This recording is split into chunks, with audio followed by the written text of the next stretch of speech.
তোমাদের সবাইকে আমাদের আয়োজনে স্বাগতম। আমি সিয়াম এবং আজকে আমরা আলোচনা শুরু করব জীববিজ্ঞান দ্বিতীয় পত্র চতুর্থ অধ্যায় রক্ত সঞ্চালন। আশা করি আমাদের এই আয়োজন তোমাদের অনেক কাজে আসবে। আজকে রক্ত সঞ্চালন চর্চা নিয়ে শুরু করার প্রধান উদ্দেশ্যটা হচ্ছে এই অধ্যায়টা জীববিজ্ঞান দ্বিতীয় পত্রের একটি অতি গুরুত্বপূর্ণ একটি অধ্যায় এবং প্রতি বছর এখান থেকে একটি না একটি প্রশ্ন আসবেই এবং এমসিকিউ প্রশ্ন এখান থেকে প্রচুর পরিমাণে আসে। এই জন্য আমরা আজকে শুরু করলাম রক্ত সঞ্চালন চতুর্থ অধ্যায় জীববিজ্ঞান দ্বিতীয় পত্রের এই অধ্যায়টি।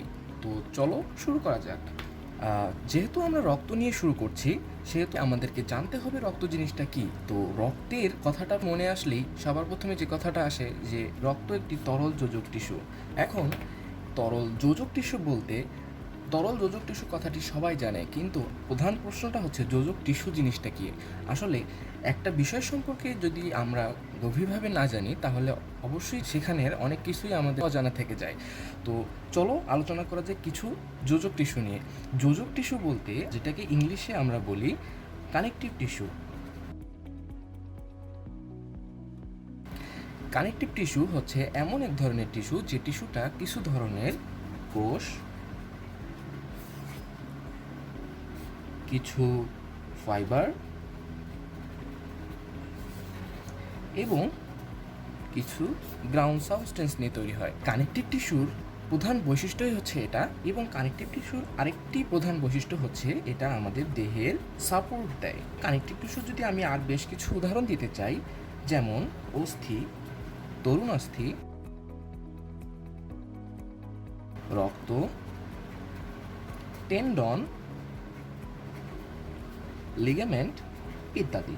এছাড়াও কিছু ধরনের গ্ল্যান্ড আছে যেগুলো আমাদের কানেকটিভ টিস্যু দিয়ে তৈরি হয়, কিন্তু তার মধ্যে থেকে রক্ত হচ্ছে এক ধরনের স্পেশালাইজড কানেকটিভ টিস্যু, অর্থাৎ এর বৈশিষ্ট্য অন্যগুলোর চেয়ে আলাদা।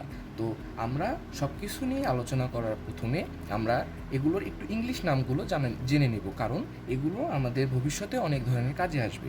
অস্থিকে আমরা ইংলিশে বলি বোনস, তরুণস্থিকে আমরা ইংলিশে বলি কার্টিলেজ, রক্তকে আমরা বলি ব্লাড, টেন্ডনকে আমরা বলি টেন্ডন।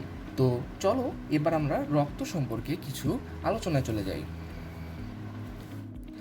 দেখো, রক্ত সম্পর্কে যদি আমরা কথা বলতে যাই তাহলে রক্ত আমাদের শরীরে কতটুকু থাকে সেটা নিয়ে আলোচনা করতে হয়। একজন পূর্ণবয়স্ক মানুষের শরীরে 5 থেকে 6 লিটার রক্ত থাকে, এবং রক্ত কিন্তু ঈষৎ ক্ষারীয়, যার পিএইচ মান 7.35 থেকে 7.45 হয়ে থাকে। এর বেশি হলেও আমাদের শরীরে ক্ষতি হয় এবং এর চেয়ে কম হলেও আমাদের শরীরে ক্ষতি হয়, যেটা অনেক সিভিয়ার ধরনের কমপ্লিকেশন সৃষ্টি করতে পারে। এবার রক্ত সম্পর্কে আমরা যদি আরেকটা কথা বলি সেটা হচ্ছে রক্তের সান্দ্রতা। রক্ত কিন্তু আমাদের পানির চেয়ে 4.5 গুণ বেশি সান্দ্র, কার চেয়ে? পানির চেয়ে।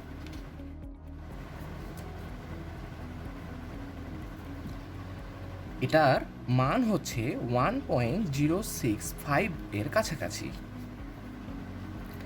এবার আমরা যদি রক্তের স্পেসিফিক গ্র্যাভিটি নিয়ে কথা বলি তাহলে রক্তের স্পেসিফিক গ্র্যাভিটি হচ্ছে 1.052 থেকে 1.061 পর্যন্ত, এবং আমাদের শরীরের কিন্তু 7 থেকে 8% হচ্ছে কিন্তু রক্ত। এছাড়াও রক্তের যদি আমরা সাধারণ তাপমাত্রা হিসেব করি তাহলে রক্তের তাপমাত্রা হচ্ছে 36 থেকে 38 ডিগ্রি সেন্টিগ্রেড, এবং আমরা জানি রক্ত লাল। তো লাল কেন? লাল হওয়ার কারণ হচ্ছে রক্তে হিমোগ্লোবিন থাকে, হিমোগ্লোবিন, যেটাকে আমরা শর্টকাটে এইচবি দ্বারা প্রকাশ করে থাকি। এছাড়াও রক্তের যদি আমরা আরও কিছু ইনফরমেশন জানতে চাই সেটাও আমাদের রক্তের বেশিরভাগ অংশই কিন্তু প্লাজমা, যার পরিমাণ 55%। তো রক্ত নিয়ে আমরা কিন্তু বেসিক আলোচনাটা করে ফেললাম। এবার আসো আমরা জেনে নিই রক্তের মধ্যে কি কি উপাদান থাকে। রক্তের উপাদান। রক্তকে আমরা সাধারণত দুভাগে ভাগ করতে পারি। রক্তের প্রথম শ্রেণী বিভাগটা হচ্ছে রক্তকণিকা এবং দ্বিতীয়টা হচ্ছে রক্তরস। এখন জানতে ইচ্ছা করে রক্তকণিকা কত শতাংশ থাকে। রক্তকণিকা থাকে আমাদের শরীরে 45% এবং রক্তরস থাকে 55%। তো এখন প্রশ্ন আসতে পারে যে রক্তকণিকা কেন কম, রক্তরস কেন বেশি। তোমাদেরকে আমি ছোট একটা উদাহরণ দিয়ে বিষয়টা বোঝাতে চাই। যদি তোমরা কোনো একটা দ্রবণের মধ্যে দ্রবের পরিমাণ বেশি করে দাও, অর্থাৎ আমরা যদি একটা পাইপ কল্পনা করি, সেই পাইপের মধ্যে যদি বেশি পরিমাণে শক্ত বা কঠিন জিনিস ওই পাইপ দিয়ে আমরা নিয়ে যাই এবং পানির পরিমাণ যদি কম হয়, তাহলে কিন্তু সেই পাইপের ভিতরে ব্লকেজ হওয়ার সম্ভাবনা বেশি থাকে। ঠিক সেই কারণে যদি এটাকে আমরা একটা ব্লাড ভেসেল বা রক্ত নালিকা কল্পনা করি, সেই ব্লাড ভেসেলের ভিতর দিয়ে যদি রক্ত যেতে হয়, তাহলে কিন্তু অবশ্যই পানির পরিমাণটা বেশি থাকতে হবে, অর্থাৎ তরল পদার্থের পরিমাণটা কিন্তু বেশি থাকতে হবে। যদি তরল পদার্থের পরিমাণ বেশি না হয়, যদি রক্তকণিকা বেশি থাকে, তাহলে কিন্তু রক্তকণিকাগুলো এর ভিতরে ঠিকভাবে যেতে পারবে না, অর্থাৎ ব্লকেজের সৃষ্টি হবে। সে কারণে আমাদের শরীরে রক্তরসের পরিমাণ কিন্তু বেশি। এরপরে আমরা আসি রক্তকণিকাতে। রক্তকণিকা নিয়ে আলোচনা করতে হলে রক্তকণিকাকে আমরা 3 ভাগে ভাগ করতে পারি। লোহিত রক্তকণিকা, শ্বেত রক্তকণিকা এবং অনুচক্রিকা। আমি এখন এগুলোর অপোজিট নেমগুলো বা ইংরেজি নেমগুলো বা গ্রিপ নেমগুলো একটু লিখে দিব, যাতে পরীক্ষায় তোমাদের বুঝতে সুবিধা হয়। লোহিত রক্তকণিকাকে ইংরেজিতে বলা হয় রেড ব্লাড সেল। শ্বেত রক্তকণিকাকে ইংরেজিতে বলা হয় হোয়াইট ব্লাড সেল এবং অনুচক্রিকাকে বলা হয় প্লাটিলেট। এগুলোর কিছু গ্রিক নামও রয়েছে, যেমন লোহিত রক্তকণিকার গ্রিক নাম হচ্ছে এরিথ্রোসাইট।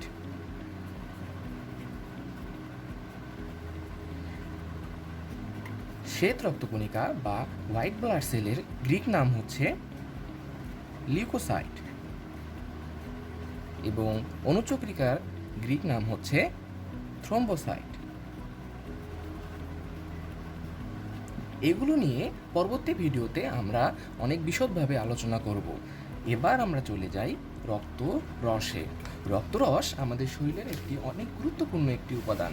রক্তরস যদি আমাদের শরীরে না থাকতো, তাহলে কিন্তু রক্তরসের মধ্যে বিদ্যমান যে প্লাজমা প্রোটিনগুলো রয়েছে, সেই প্লাজমা প্রোটিনগুলো কিন্তু অ্যাবসেন্ট থাকতো যদি আমাদের রক্তরস না থাকতো। আচ্ছা, প্লাজমা প্রোটিনের কিন্তু অনেক ধরনের কাজ আমাদের শরীরে রয়েছে, তো এগুলো নিয়ে পরবর্তীতে আমি বিশদভাবে ভিডিও বানাবো। তো আসলে আমরা বেসিক কিছু কনসেপ্ট রক্তরস সম্পর্কে জেনে নিই। রক্তরসকে যদি আমরা ভাগ করি, তাহলে রক্তরসকে আমরা মোটামুটি 3 ভাগে ভাগ করতে পারি। সবগুলো স্যারের বই, যেমন গাজী আজমল স্যার বা আব্দুল আলিম স্যার এবং সব অন্যান্য যে স্যাররা রয়েছেন, তাদের বই গবেষণা করে দেখা যায় যে মোটামুটি আমরা একটা ছকের মধ্যে সব ইনফরমেশনগুলোকে দাঁড় করাতে পারি। যেমন রক্তরসকে আমরা 3 ভাগে ভাগ করতে পারি। এখন প্রশ্ন আসতে পারে এগুলোর পার্সেন্টেজ কত।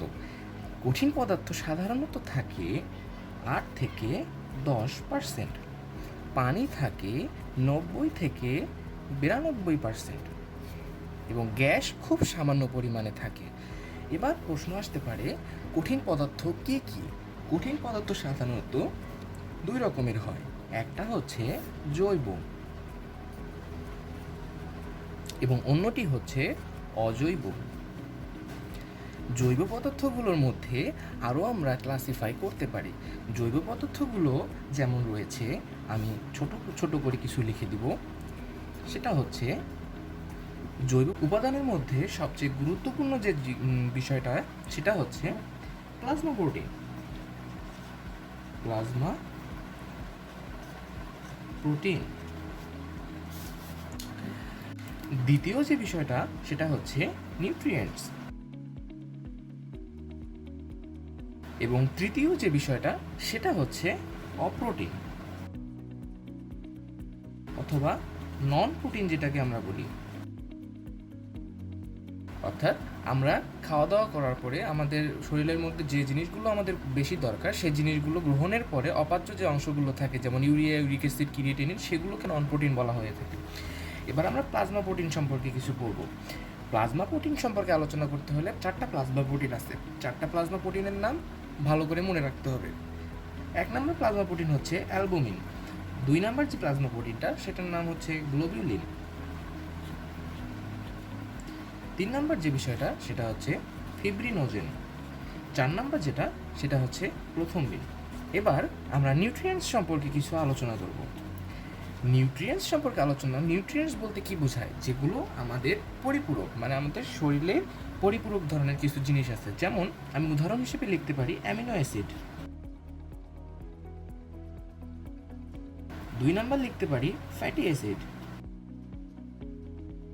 আমরা অবশ্যই জানি যে অ্যামিনো অ্যাসিড হচ্ছে কোথা থেকে তৈরি হয়? আমিষ হজম হওয়ার পরে অর্থাৎ ডাইজেস্ট হওয়ার পরে আমরা সবার শেষ যে অংশটুকু পাই সেটার নাম হচ্ছে অ্যামিনো অ্যাসিড। এবং ফ্যাট বা চর্বি ডাইজেস্ট হওয়ার পরে যে অংশটুকু সবার শেষে থাকে সেটুকুর নাম হচ্ছে ফ্যাটি অ্যাসিড। এরপরে গ্লিসারল,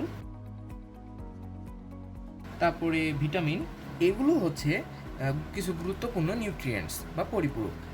এবার অপ্রোটিন বা নন প্রোটিন জাতীয় কিছু পদার্থের নাম যদি আমি বলি, সবার প্রথমে আসবে ইউরিয়া, ইউরিক অ্যাসিড, ক্রিয়েটিনিন, এটা অনেক গুরুত্বপূর্ণ, এবং জ্যান্থাইন, হাইপোজ্যান্থাইন ইত্যাদি। তো আমাদের জৈব উপাদানগুলো মোটামুটি এগুলো। এবং অজৈব উপাদানগুলো যদি আমি বলতে চাই, অজৈব উপাদানগুলোর মধ্যে অ্যানায়ন এবং ক্যাটায়ন ভাবে আমি ভাগ করতে পারি। অ্যানায়ন এবং ক্যাটায়নের ক্ষেত্রে আমি সবগুলোকে একত্রেই লিখে দিই। সেটা হচ্ছে সোডিয়াম, ক্যালসিয়াম, ম্যাগনেসিয়াম, বাইকার্বনেট, এরপরে ফসফোনিয়াম, ক্লোরিন ইত্যাদি। তো এই যে আমি সাবস্টেন্সগুলোর নাম লিখলাম এগুলো হচ্ছে আমাদের অজৈব। তো আমি কঠিন পদার্থ, রক্তরসের মধ্যে কঠিন পদার্থ যে 8 থেকে 10 ভাগ থাকে সেটুকু নিয়ে শুধুমাত্র আলোচনা করে এতটুকু বললাম। এবং তার 90 থেকে 92% রক্তরসের থাকে হচ্ছে পানি, এবং কিছু গ্যাস থাকে যার পরিমাণ খুবই নগণ্য। সেটা হচ্ছে অক্সিজেন, কার্বন ডাই অক্সাইড এবং নাইট্রোজেন। এই ছিল আমাদের এই অধ্যায়ের প্রাথমিক পর্যায়ের কিছু সাধারণ আলোচনা। এই পরবর্তী লেকচারে অবশ্যই আমি তোমাদেরকে লোহিত রক্তকণিকা, শ্বেত রক্তকণিকা এবং তারপরে অনুচক্রিকা নিয়ে বিশদভাবে কিছু ভিডিও দেওয়ার ট্রাই করব। তো আশা করছি ততদিন পর্যন্ত তোমরা ভালো থাকবে, সুস্থ থাকবে এবং আমাদের সঙ্গে থাকবে। ধন্যবাদ। আসসালামু আলাইকুম।